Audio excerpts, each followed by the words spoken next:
உதயா சுமதி அப்படின்ற ஒரு லேடிக்கு ஒரு யூடியூபரோட லேடிக்கு வந்து பணம் ரேட்டு பேசின ஆடியோ, அது மட்டும் இல்லாமல் இந்த நாக்கை வெட்டிட்டு பிங்கி பாய் அப்படின்னு சொல்லிட்டு ஒருத்தர் இப்போ ரீசெண்டாக உள்ளார போயிட்டு நாக்கில் வந்து பச்சை குத்திட்டு உள்ளார போயிட்டு வந்திருப்பார்.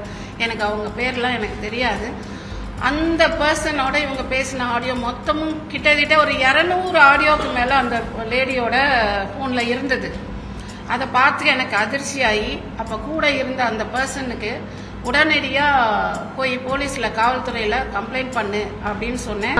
மக்கள் பார்வை சித்ரான்றவங்க வந்து சில பேரை பேசியிருந்தாங்க. அந்த இடத்துல வந்து என்னையும் பேசியிருந்தாங்க. ஆதாரம் இருக்குது அப்படி இப்படின்னாங்களா. ஆதாரம் வந்து நான் பேசியிருந்தேன்னா அவங்க வந்து என்கிட்ட காட்டட்டும். நான் அதுக்கு வந்து நான் என்ன பண்ணணும்னு பண்ணுறேன். அந்த ஆதாரம் இல்லாட்டினா எந்த மீடியாவில் வந்து அவங்க வந்து என்னை தப்பாக பேசினாங்களோ அதுக்கு அவங்க பதில் சொல்லியே ஆகணும். நான் ஒரு சிங்கிள் பேரண்ட்டாக வந்து நான் இந்த இதில் வந்து சர்வே பண்ணி வரேன். ஒரு குழந்தைய வச்சு என் புருஷன் செத்து 5 வருஷம் ஆச்சு. 5 வருஷத்தோடு நான் இந்த இதை ரன் பண்ணி வர்றது எவ்வளோ கஷ்டம்னு எனக்கு தெரியும். அப்படி இருந்தும் அவங்க பேசியிருக்காங்க. அதுக்கு அவங்க பதில் சொல்லணும்னா என்ன மாதிரி பேசியிருந்தாங்க, என்ன சித்தரிச்சு அது வந்து எப்படி பேசியிருந்தாங்கன்னா பாலியல் இந்த மாதிரி பேசியிருந்தாங்க. நான் வந்து காசுக்கு போகிறேன்னு சொல்லி பேசியிருந்தாங்க. அப்படி என்னை ஒரு புள்ளி ஸ்டாப் கூட வைக்க முடியாது எந்த இடத்துலையும். அப்படி வச்சுருந்தாங்கன்னா அவங்க எனக்கு வந்து நிரூபிக்கணும்.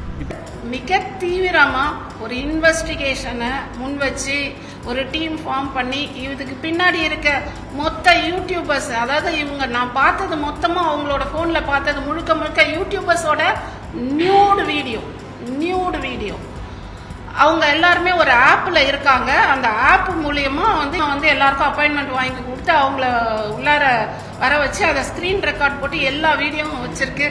ஆக மொத்தம் இது ஒரு செக்ஸ் மாஃபியா கேங்.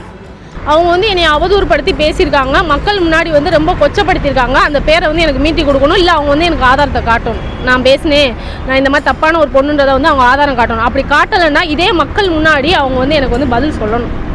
இது விஷயமா காவல்துறை அதிகாரிகள் இன்வெஸ்டிகேட் பண்ணி இதுக்கு பின்னாடி இருக்கிற குற்றவாளிகளை விரைந்து கைது செய்து குழந்தைங்களை காப்பாற்றணும் அப்படின்றத நான் ரொம்ப தாழ்மையோட கேட்டுக்கிறேன். பர்சனலாக என்னோட ஃபேமிலி கண்டென்ட் மட்டும்தான் போட்டிருப்பேன். அது தவிர எந்த ஒரு ஆபாசம் இருக்காது, எந்த ஒரு ட்ரெஸ்ஸிங் சென்ஸும் தப்பாக இருக்காது. இது வரைக்கும் அந்த மாதிரி இருந்துச்சுன்னா அந்த வீடியோவை எடுத்து போடட்டும்.